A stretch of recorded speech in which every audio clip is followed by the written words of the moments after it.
잠언 1장을 보십시다.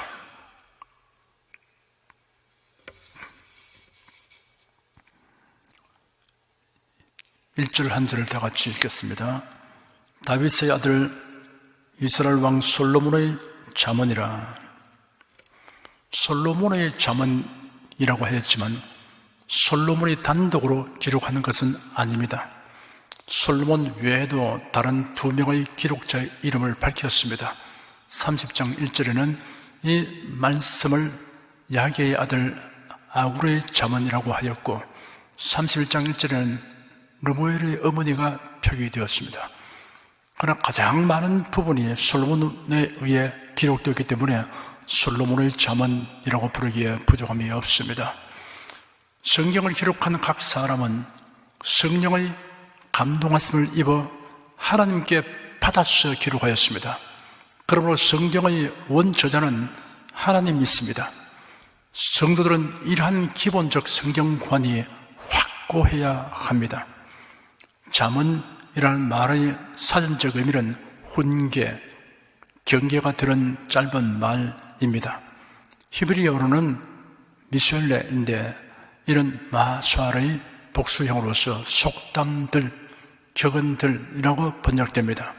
마수알이라는 단어는 무엇과 같다, 유사하다, 묘사하다 등을 의미하는 어근에서 유래된 것으로서 속담이나 격언이란 말보다 더 넓은 의미를 내포합니다. 마수알은 인생의 경험을 압축하여 간결하게 표현한 경구나 속담뿐만 아니라 선지자적 예언이나 교훈시 또는 지혜자들의 말 등의 의미로도 사용되었습니다. 때문에 마수알은 일반적인 속담이나 격언보다 더 넓은 의미인 진리나 의미 깊은 개념이 응축된 말로 이해할 수 있습니다. 잠언이 기록된 시기는 솔로몬이 왕으로 재위한 기간인 주전 970년에서 930년 사이라고 추정됩니다. 솔로몬이 타락하기 전 견실한 신앙을 가졌던 시기에 기록된 것으로 봅니다. 그리고 히스기야 왕 재위 기간인 주전 725년에서 697년 사이에 편집된 것으로 알려져 있습니다. 잠언서에는 인간 생활과 관련된 여러 측면의 다양한 교훈이 기록되어 있습니다. 그 가운데 강조되고 있는 주제를 12가지로 모아보면 이러합니다. 첫째, 지혜와 우매함. 둘째, 하나님께 대한 경배. 셋째, 선과 악. 넷째, 생명과 죽음. 다섯째, 언어생활. 여섯째, 가정생활. 일곱째, 성실과 게으름. 여덟째, 이웃관계. 아홉째, 부와 가난. 열 번째, 겸손과 교만의 결과. 11번째, 성공과 패망의 원인. 12번째, 현숙한 아내의 역할을 다루고 있습니다. 잠언서의 핵심 단어는 지혜입니다. 지혜라는 단어가 41번이나 언급되고 있습니다. 잠언서는 지혜의 본질과 추구에 관한 기록이라고 할 수 있습니다. 지혜를 인격화하여 표현하기도 하였습니다. 잠언서는 성경 전체 중에서도 인생은 무엇이며 어디에서 와서 어디로 가는 것인가, 나는 어떻게 살아야 할 것인가 하는 인생의 실존적 물음들에 대하여 가장 포괄적이고도 직접적인 답을 제시하고 있습니다. 따라서 우리는 본문들을 거듭 묵상함으로써 인생에 대해 깊은 통찰은 물론 이 땅에서의 삶을 더욱 풍요롭고 더욱 평화롭게 살아갈 수 있는 산 교훈도 얻을 수 있습니다. 특히 이러한 참 지혜는 극도의 물질 문명의 분담 속에서 삶의 진정한 가치를 상실한 채 방황하는 현대에 이르러 더욱더 절실히 요청됩니다. 그러므로 우리는 성경에 기록된 지혜의 말씀들 앞에서 자신의 삶을 돌아보며 내가 진실로 지혜롭게 살고 있는가라고 자문해야 합니다. 2절에서 6절까지 읽겠습니다. 이런 지혜와 훈계를 알게 하며 명철의 말씀을 깨닫게 하며 지혜롭게 의롭게 공평하게 정직하게 행할 일에 대하여 훈계를 받게 하며 어리석은 자로 슬기롭게 하며 젊은 자에게 지식과 근신함을 주기 위한 것이니 지혜 있는 자는 듣고 학식이 더할 것이요 명철한 자는 모략을 얻을 것이라. 자문과 비유와 지혜 있는 자의 말과 그 오묘한 말을 깨달으리라. 2절에서 6절까지는 자문서가 기록된 주된 목적을 세분하여 열거하였습니다. 첫째, 지혜와 훈계를 알게 하며 하였습니다. 지혜는 지적이고 이론적인 면의 성격을 가지고 있으며 훈계는 실제적, 실천적 면을 지니고 있습니다. 둘째, 명철의 말씀을 깨닫게 하며 하였습니다. 선과 악, 합법과 불법, 유용과 무용, 참과 거짓을 분별하여 매사에 올바른 선택을 할 수 있게 한다는 것입니다. 셋째, 지혜롭게, 의롭게, 공평하게, 정직하게 행한 일에 훈계를 받게 하며 하였습니다. 지혜롭게란 사려 깊고 신중하게 행하는 것입니다. 의롭게란 바르게 행하는 것입니다. 공평하게란 치우침이 없이 공정하게 판단하는 것입니다. 정직하게란 사실과 진실을 따라 행하는 것입니다. 넷째, 어리석은 자로 슬기롭게 하며 젊은 자에게 지식과 근신함을 주기 위한 것이니 하였습니다. 어리석은 자는 무방비 상태로서 유혹에 쉽게 넘어가는 자를 가리킵니다. 슬기롭게 한다는 것은 악한 계략을 피하는 능력을 가지게 한다는 뜻입니다. 젊은 자에게 지식과 근신함을 주기 위한 것이라고 하였습니다. 젊은 자에게 필요한 지식을 주고 신중하게 처신할 수 있도록 하기 위한 것이라는 뜻입니다. 다섯째, 지혜 있는 자는 듣고 학식이 더할 것이요 명철한 자는 모략을 얻을 것이라 하였습니다. 무릇 있는 자는 받아 더욱 풍성하게 된다는 예수님의 말씀과 같이 지혜로운 사람은 자문을 통해 학식이 더하여지고 명철한 사람은 모략을 얻게 됩니다. 모략이라는 말은 본래 벼의 방향을 설정하는 조종장치, 벼의 키라는 뜻에서 유래되어 사람을 지도할 수 있는 자질이라는 의미로 돌려 사용되었습니다. 여섯째, 자문과 비유와 지혜 있는 자의 말과 그 오묘한 말을 깨달으리라 하였습니다. 지혜 있는 자가 얻게 될 많은 이익을 부하여 언급하였습니다. 자문과 비유와 지혜 있는 자의 말과 그 오묘한 말을 단지 피상적 지식으로 갖게 되는 것이 아니라 그 의미를 깨닫게 하는 목적이라고 하였습니다. 온갖 동식물과 광물의 종류나 이름과 그 특성을 알고 그 표본을 채집하여 해부하고 분석하여서 얻은 지식은 피상적 지식에 불과합니다. 이런 피상적 지식에 그칠 것이 아니라 그 가운데서 하나님을 알게 되고 찬송하게 되는 데까지 나아가는 깨달음이 있어야 합니다. 하나님의 지혜, 능력, 사랑, 섭리를 깨닫는 데까지 도달해야 합니다. 7절 한 절을 읽겠습니다. 여호와를 경외하는 것이 지식의 근본이오늘 미련한 자는 지혜와 훈계를 멸시하느니라. 여호와를 경외하는 것, 이것이 잠언서의 표이며 주제입니다. 유명한 역사가 아놀드 토인비 박사가 말하기를 모든 역사는 신학으로 돌아온다라고 하였습니다.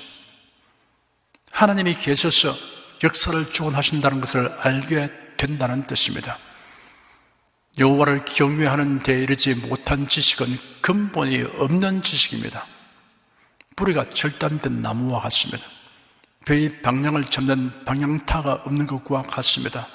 모래 위에 세운 집과 같습니다. 인생 만사의 근본은 하나님을 경외하는 것입니다. 신앙의 근본, 도덕의 근본, 정치, 경제, 사회, 문화, 예술, 스포츠의 근본이 하나님을 경외하는 것이어야 합니다.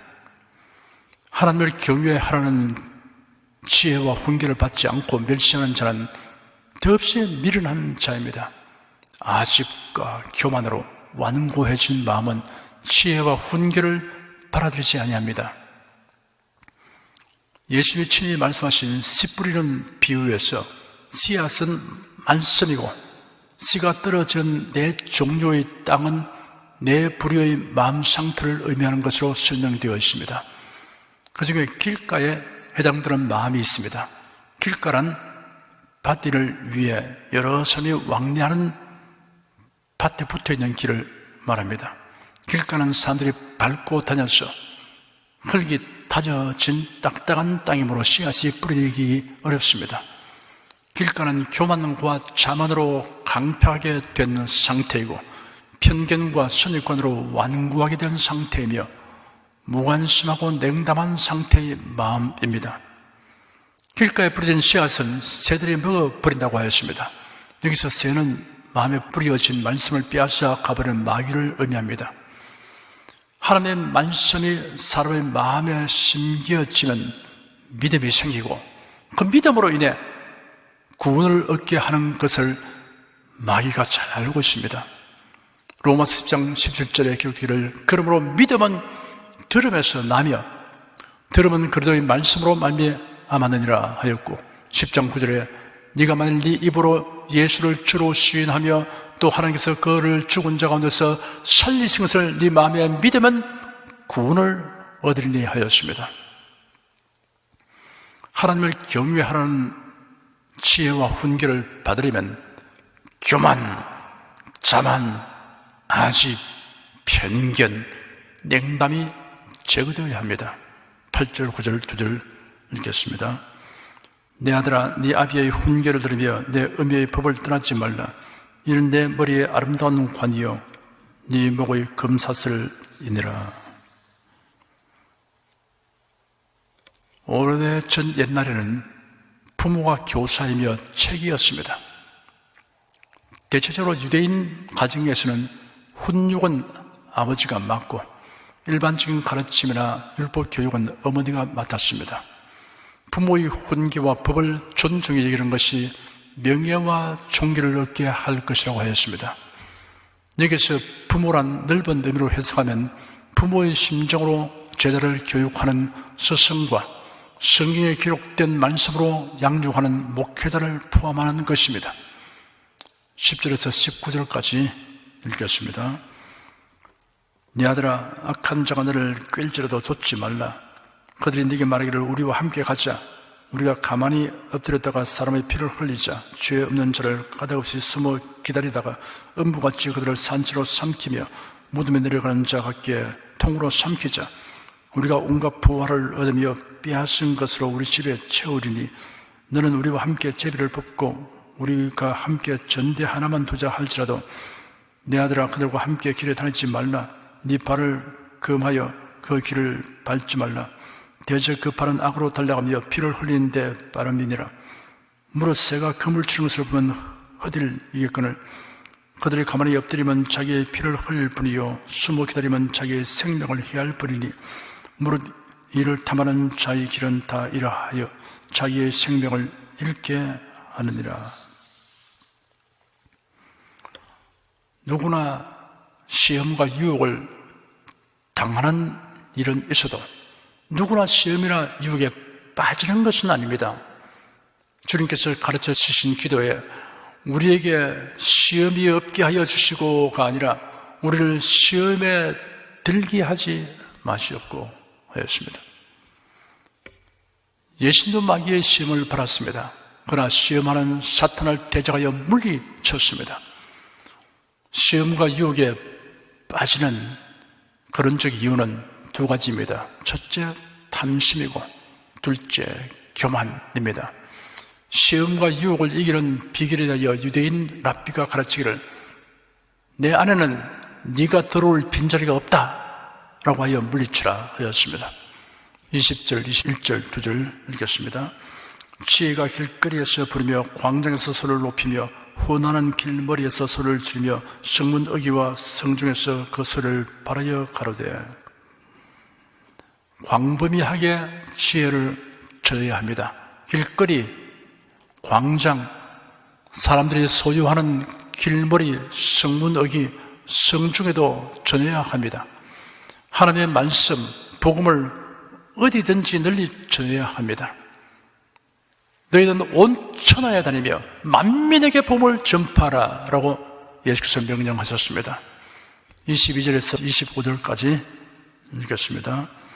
너희 어리석은 자들은 어리석음을 좋아하며 거만한 자들은 거만을 기뻐하며 미련한 자는 지식을 미워하니 어느 때까지 하게 되냐. 나의 책망을 듣고 돌이키라. 보라, 내가 나의 신을 너에게 부어주며 나의 말을 너에게 보이리라. 내가 부를지라도 너희가 듣기 싫어하였고 내가 손을 펼지라도 돌아보는 자가 없었고 도리어 나의 모든 교훈을 멸시하며 나의 책망을 받지 아니하였은즉. 하나님의 지혜의 말씀을 받지 아니하는 자는 어리석은 자, 거만한 자, 미련한 자입니다. 하나님께서 지혜의 말씀을 온 세상에 알리셨습니다. 선지자를 통하여 알리셨습니다. 하나님의 지혜이며 말씀이신 예수 그리스도를 세상에 보내셨습니다. 제 아들을 부르고 권능을 주어 널리 전파하게 하셨습니다. 교회와 그리스도인들을 통하여 널리 알리게 하셨습니다. 하나님의 주신 지혜의 말씀을 듣고 인본주의에서 신본주의로 돌이키는 자에게는 성령님의 임재와 말씀의 능력을 체험하게 하여 주신다고 하였습니다. 26절, 27절 두 절을 읽겠습니다. 너희가 재앙을 만날 때 내가 웃을 것이며 너희에게 두려움이 임할 때 내가 비웃으리라. 너희의 두려움이 강풍같이 임하겠고 너희의 재앙이 폭풍같이 이르겠고 너희에게 근심과 슬픔이 임하리니. 하나님의 지혜의 말씀을 멸시하고 거절하는 자는 하나님의 멸시를 받을 것이며 그에게는 두려움이 광풍같이 임하고 재앙이 폭풍같이 임하며 근심과 슬픔이 임하게 되는 때가 옵니다. 결국에는 무슨 방도로도 저항하거나 피할 수 없는 광풍과 폭풍처럼 멸망이 임하게 됩니다. 28절 한 절 읽겠습니다. 그때 너희가 나를 부르리라. 그래도 내가 대답지 아니하겠고 부지런히 나를 찾으리라. 그래도 나를 만나지 못하리니. 하나님의 주시는 구원의 기회는 항상 있는 것이 아닙니다. 예수님이 말씀하신 부자와 나사로 비유가 이를 생생하게 교훈합니다. 구원받을 기회를 다 물리치고 죽은 부자가 지옥의 고통 중에서 하나님의 긍휼을 구해야 하시나 나사로의 손끝으로 찍은 물 한 방울조차도 그들을 당했습니다. 29절에서 33절까지 읽겠습니다. 대저 너희가 지식을 미워하며 여호와 경외하기를 즐거워하지 아니하며 나의 교훈을 받지 아니하고 나의 모든 책망을 없인 여겼습니다. 그러므로 자기 행위의 열매를 먹으며 자기 꾀에 배부르리라. 어리석은 자의 태부는 자기를 죽이며 미련한 자의 안일한 자기를 멸망시키려니와 오직 나를 듣는 자는 안전히 살며 재앙의 두려움이 없이 평안하리라. 하나님의 지혜의 말씀에 대한 각 사람의 태도 여하에 따라 두려움과 평안, 멸망과 구원이 결정됩니다. 하나님은 사람에게 자유의지를 주셨습니다. 선택의 자유입니다. 그 자유에는 책임이 따릅니다. 아담 하와는 사탄의 꿰매 빠져 하나님의 금하신 선악과를 따먹는 선택을 한 결과로 범죄자가 되었습니다. 에덴에서 쫓겨났습니다. 그 후손들에게 죄성과 저주를 물려준 장본인이 되었습니다. 오늘날 우리에게는 성경을 통하여 매우 다양한 명령과 약속을 주었습니다. 누구든지 이러한 명령과 약속에 순종과 믿음으로 선택하는 자에게는 하나님의 능력과 신실하심을 체험하게 하여 주십니다. 기도하겠습니다. 잠언서에 기록된 각 구절과 낱말에 함축되어 있는 심오한 메시지를 사람의 생각으로는 온전히 깨달을 수 없음을 우리가 압니다. 성령께서 가르치시고 지도하여 주심으로 우리가 신령한 지식과 지혜를 얻게 되고 하나님을 경외함이 더욱 깊어지게 됨을 감사드립니다. 하나님 말씀을 통하여 얻은 지식과 지혜로 모든 일을 바르게 분별하고 결정함으로 언제 어디서나 성도다운 삶의 모습을 보이며 살게 하여 주시옵소서. 예수님 이름으로 기도드립니다. 아멘. 찬송가 141장 부르십시다.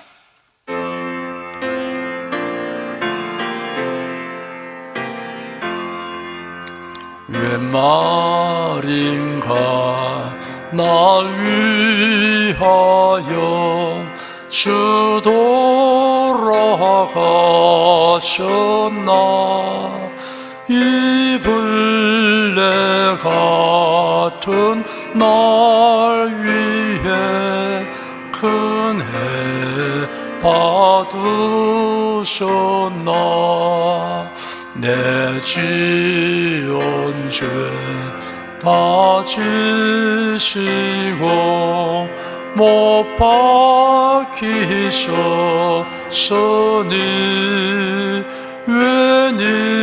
웬일인가 웬 은혜인가 그 사랑 그쳐라.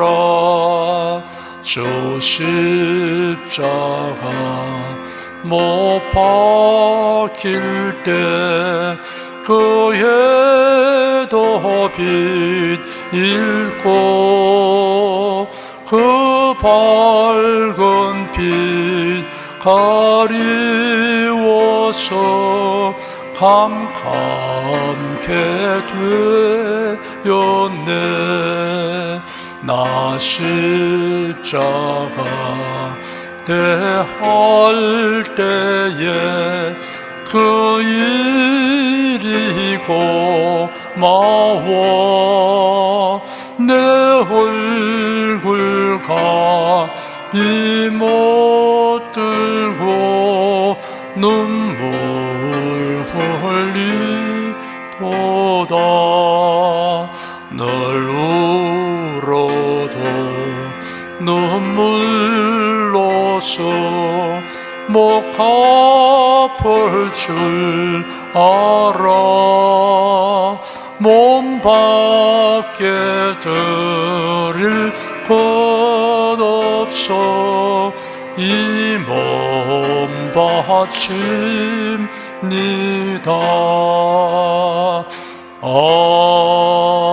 아멘.